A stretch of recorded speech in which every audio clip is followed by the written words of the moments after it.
This South Florida city has to be one of the best kept secrets in all of South Florida. And no, it's not Aventura, it's not Delray, it's not Boca, it's actually Fort Lauderdale. And I know what you're thinking, Joe, Fort Lauderdale is definitely not a best kept secret. A ton of people know about it. Yes, people do know about it, but when they think of South Florida, most people really think of Miami, downtown Miami, Brickell, Wynwood, like South Beach. They're not thinking of Fort Lauderdale. Or if they're thinking north, thinking like Boca, West Palm, Delray, Jupiter. Fort Lauderdale is prime location. I mean, there's a lot of things that make Fort Lauderdale unique, and we're gonna cover that in this video. And we're also gonna talk about kind of just where, if I was moving to Fort Lauderdale, where in the world would I live? What are some of the best areas here in Fort Lauderdale? But before we do that, all I ask is you hit the like and subscribe button, especially if you want to know everything going on here in South Florida. And if you're looking to buy, sell, rent, or even invest here in Fort Lauderdale or even South Florida in general, my team and I would love to be your real estate resource of choice. My contact information is down below. You can call me, email me, text me, DM me, whatever's easiest for you, we got you. But now let's talk about how did Fort Lauderdale go to being one of these best kept secrets, and then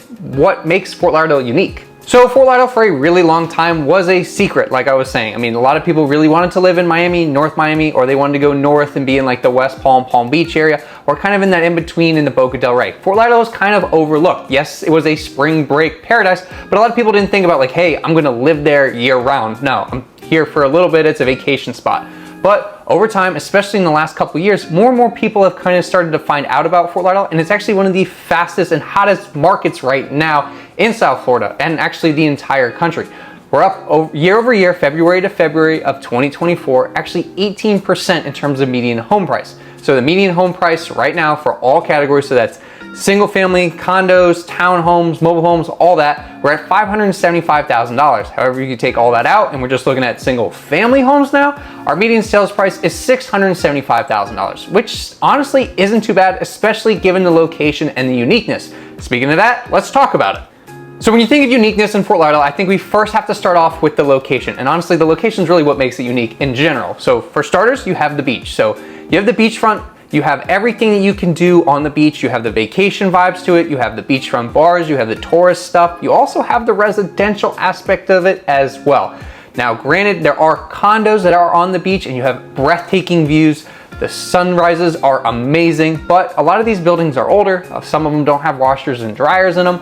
But recently, we've been getting a lot more development going on, a lot more announcements, especially with residences like the Celine and the Sage residences, which are right there, either on the beach or right across the street from the beach. And this is gonna really change the landscape and pretty much the skyline of Fort Lauderdale. So you'll get a lot more of that Miami-esque vibe with these beautiful high rises with all the amenities under the sun, beautiful finishes, all that. And that really helps to kind of change what Fort Lauderdale is, because right now it's kind of the little brother to Miami. Speaking of being the little brother of Miami, Miami obviously has the Miami River. Boating in Miami is unreal, and honestly some of the boaters in Miami kind of suck and they need some help, but that's for a different video. But another aspect of Fort Lauderdale that really makes it unique is it is called the Venice of America because of all the inland waterways that run throughout Fort Lauderdale and like the Pompano area as well. So you have both the port and Port Everglades, or you can head north and go to Lighthouse Point Inlet. So you have two inlets to get out to the ocean, plus all the other ones here in South Florida. And people are really out on the water. It's a big way of life in Fort Lauderdale. People really want to get outside, enjoy being outdoors, the sun, being on the boat. Like, it's a completely different way of life. A lot of people who live here really don't go to the beach because one of the main things to do in Fort Lauderdale is to be out on a boat. Granted, Fort Lauderdale is the yachting capital of the world. And you're wondering, well, why is it the yachting capital of the world? Because it is home to over 50,000 yachts. Now, granted, you don't need to own a yacht to enjoy the waterways. You can have a jet ski, a little dinghy, a little like center console boat. You can have a mega yacht, whatever you want, just get out on the water. It really doesn't matter. It's like owning a car. It still gets you from point A to point B. Some are cooler than others, and that's really the biggest thing at the end of the day. I will tell you though, if you do own a boat, you're gonna all of a sudden have friends come out of the woodworks that you never even knew were your friends because they just wanna go out on the boat. So it is something to keep in mind, but honestly, being out on the boat no matter what is still a fun day in general. Now, obviously you have the water and all that, but going back to the prime location. So it is pretty much smack dab in the middle between both Miami and West Palm. So you're not too far from either one. Honestly, you can make it down to downtown Miami in about 30 to 45 minutes, depending on traffic. With traffic, you're probably looking at about an hour to an hour and a half. Now, if you're gonna head north and go up to the West Palm area, you're probably looking at about an hour and 15 minutes without traffic. With traffic, still about an hour and a half, hour and 45 minutes. And I know what you're probably thinking, Joe, that's kind of a ways away. but in the grand scheme of things, it's really not that bad. The biggest thing is the 95 traffic and the turnpike traffic. However, there is a workaround for it. So here in South Florida, we have two train systems. Number one is the Tri-Rail. Honestly, not a ton of people take the Tri-Rail. Tri-Rail's a lot more affordable, which is surprising that a lot of people don't take it. But the one that people really do take and they actually love is the Brightline, which is a high-speed kind of luxury rail system that we have down here in South Florida. So we've really opened up a lot more stations, and Brightline's really becoming more and more popular. At first, it was really just the downtown Miami station, the Fort Lauderdale station, and then the West Palm station. And it was only about a 30-minute ride in between. So Miami to Fort Lauderdale, 30 minutes, Fort Lauderdale to West Palm, 30 minutes. Whole trip was about an hour. Now we've started to open up more and more stations. So now we have downtown Miami, we have one in Aventura, Fort Lauderdale, Meisner Park in Boca, West Palm. They just opened up one in Orlando. They're looking at opening one in Port St. Lucie, and then eventually bringing it all the way across to Tampa with other projects, and they're still voting on it to add more stations here in the North Miami area as well. So that's a great thing to be able to get around. Like, hey, I don't want to pay Miami prices, or I don't want to be in the hustle and bustle and just like the tightness, and I just don't like Miami in general. I want to live in Fort Lauderdale. I can still get down there for work very, very easily, or I don't want to live in West Palm. It's too sleepy for me. I could still get down to Fort Lauderdale pretty quickly, or up to West Palm pretty quickly. So that's a great way to be able to get around. Now, speaking of the sleepiness or not liking one or the other, you really have things in Miami that people either love or they hate, or they want to experience it, but they don't want to be consumed by it. So we have all the liveliness and good things of Miami, but not like as wild is the best way to put it. So it's a lot more tame.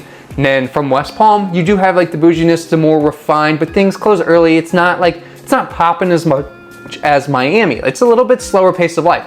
Now, there are slower paces of life in Fort Lauderdale in certain areas, so it's got the good from that. So the best way to think about it is Fort Lauderdale has the best of both West Palm and the best of Miami. Granted, there are some like cons some people would call from both. However, overall, I would say it takes the best of both, and it's a great middle ground. Okay, now let's start to take a look at the different areas of Fort Lauderdale that if I was moving there, I would live, or if I already live here, that's where I would actually end up living. So as you can see, we're on the map here. So Dania Beach is south of us. Then you have Fort Lauderdale, Woodland Manors, Oakland Park, all the way up to Pompano, Deerfield, Lighthouse Point, Boca. So let's start off here in the south part of Fort Lauderdale. And like I said before, look, this is all the waterways running through Fort Lauderdale, along with the beach. I mean, you're right there. You can't beat the location. So let's talk about the different areas. First off, we have over here in the south side of Fort Lauderdale, we have Riverside Park. So over in Riverside Park, it's a lot of multifamily buildings, along with a lot of single family homes that are actually on the water along this new river, along with Riverside Market. So it's a very walkable area. You're close to 95, you're still close to downtown. It's very easy to get around. And honestly, some of these homes on the water over here actually are a lot more affordable than some of the homes on the water a little bit further east. Now, granted, you do have a little bit more of a trek to the ocean. However, there aren't any fixed bridges back here, which is really nice. So speaking of fixed bridges, I would kind of lump in Riverside Park, Sailboat Bend, and Tarpon River all kind of into one. A lot of development going on in these areas, a lot of different things to do, kind of walkable if you're looking for breweries, little hole in the walls, coffee shops, a lot of nice fun things to do. There's little parks as well. So Sailboat Bend is really known because obviously the name Sailboat Bend, but there's no fixed bridges. So you can take a sailboat back here. It's technically deep water. All these bridges turn and or open, so you can get something bigger back here. Then you have the Tarpon River area, which is kind of close to downtown. So as you can see, downtown Fort Lauderdale, and we're right here. So Tarpon River Brewing's a great place to go and check out. Wells Coffee. I mean, you could really walk there if you wanted to. On top of that, a lot of people you'll see in the evenings kind of out walking their dogs, getting out of the house. And it's a very friendly neighborhood. You have the park there as well. Another great area that I really, really love, and it's completely different now. So that's kind of more, a lot more starter homes, nothing really massive unless you're on the water. Then we work our way a little bit further east to Rio Vista. So Rio is really one of the premier neighborhoods in all of Fort Lauderdale. Some beautiful homes, a lot larger homes. You'll see a lot of homes that have been torn down and rebuilt. Not really a whole lot of tiny homes like those 2-3 bedroom homes, maybe 1-2 bathrooms. A lot of these homes over here are larger. And then you have the kind of fingers out here that are all on the water, and you'll see a lot more development and a lot more massive homes out here because it is pretty much open water. You're right there on the intercoastal. This is the sandbar area right here where it says water taxi, just a little bit north of that. So that's an area that people really love to go and hang out. And right here you have 17th Street Federal, so it's easy to hop right on. 595, 95, you also have the airport. So now let's kind of work our way back towards the beach. So you do have Harbor Beach, which is beautiful as well. A lot of single family homes. They're building the Pier 66 residences here right off of 17th Street. They're not really building it from the ground up. They're pretty much just redeveloping it, and hopefully they should be done here soon. It's May 2024. We're expecting delivery here very, very soon. Let's work our way a little bit more north here. So as you can see right here along the beach, like we were talking about before, a lot of different touristy type things to do, or just things for people who live here year round. I mean, Coconuts is an amazing restaurant. Obviously you got to go to Elbow Room. They have Cafe Ibiza, the Drunken Taco. Senor Frogs is new and it was absolutely packed. Then you have Beach Place. A lot of different things going on here. And then right here on Las Olas, you do have on the corner of Las Olas and A1A, Las Olas Oceanside Park, which every Saturday they do have a farmer's market. It's a great place to go and hang out.